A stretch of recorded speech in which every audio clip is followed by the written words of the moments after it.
గుంటూరు జిల్లాకు చెందిన ఈ రైతు పేరు రామయ్య. వరుస నష్టాలతో ఆర్థికంగా చితికిపోయాడు.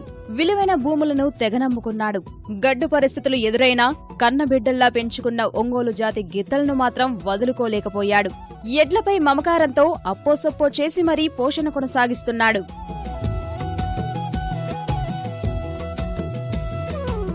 కోసం పోరాటమే. వాళ్ళు మేపుతున్నారని మనం మేపటం, మనం మేపుతున్నారని వాళ్ళు మేపటం, వాళ్ళ మీద మనం మిగులుదామని మన మీద వాళ్ళు మిగులుదామని వస్తుంటారు, పోటీల్లో పడుతుంటారు.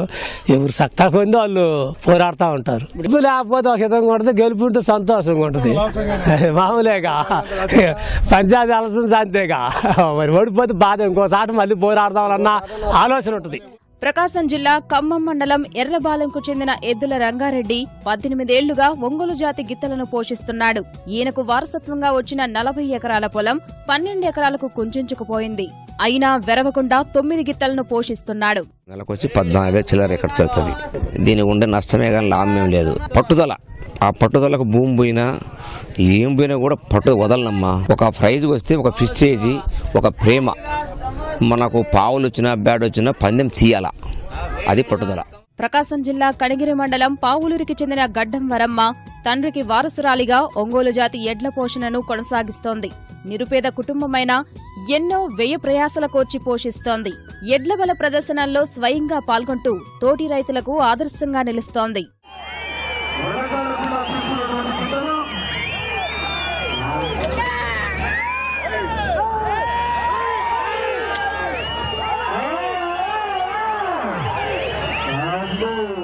వ్యవసాయ పనులు, సాగు సీజన్ ముగిశాక పందెం కోసం కొందరు రైతులు ఒంగోలు జాతి గిత్తలను పెంచుతున్నారు. స్తోమత ఉన్నవారు హోదా కోసం పోషిస్తూ జాతి మనుగడకు పాటుపడుతున్నారు. ఒంగోలు గిత్తలను అత్యంత శ్రద్ధతో పోషించాల్సి ఉంటుందని రైతులు చెబుతున్నారు. సాధారణ ఆహారంతో పాటు ఉలవలు, రాగి, జొన్న సంగటి, ఖర్జూరం, పాలు ఆహారంగా అందిస్తారు. ఒక్కో ఎద్దుకు రోజుకు సుమారు 1000 నుంచి 1500 వరకు ఖర్చు చేస్తుంటారు.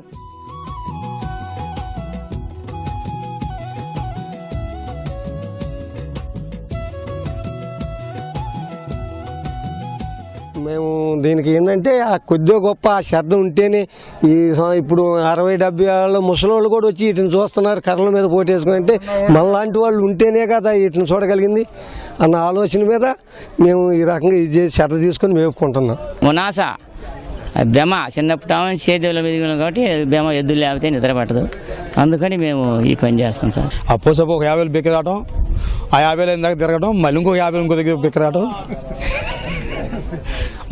మన చిన్నకారు రైతుల పరిస్థితి. మేము ఎప్పుడు మాకు ఒంగోలు ఆవులు ఉండేయండి. వీటిని డెవలప్ చేయటం, మంచి మంచి ఆవులని మేపటం చేస్తూ ఉంటాం.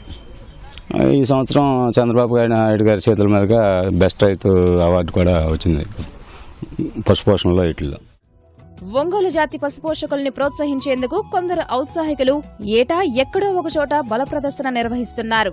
పశుపోషకులకు నగదు బహుమతులు అందజేస్తున్నారు.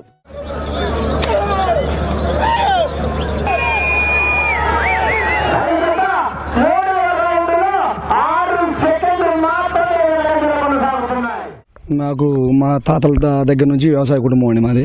మేము చేసేది అదే వృత్తి కాబట్టి అంతకుముందు వాళ్ళు మేపిన విధానం మీద ఆ గుడ్డు మీద ప్రేమ చావగా ఇప్పుడు కూడా మేము ఇదే కంటిన్యూషన్ చేస్తున్నామండి.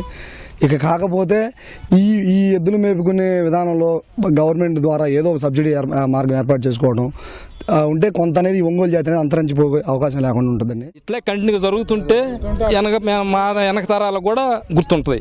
ఇది ఇట్లా జరగలేదనుకో వాళ్ళు మేపలేరు, మేము చూడలేము. వెనక తరాలకు ఇంక తెలియదు కూడా, ఏంటి ఏంది కూడా తెలియదు. యంత్రాల వరకే తెలుస్తుంది కానీ ఏంటి అని తెలియదు పశువులు అంటే. బ్రెజిల్ తరహాలో ప్రభుత్వమే ఎడ్ల ప్రదర్శనలు, పోటీలు నిర్వహిస్తే మరింత ప్రోత్సాహకరంగా ఉంటుందని రైతులు అభిప్రాయపడుతున్నారు.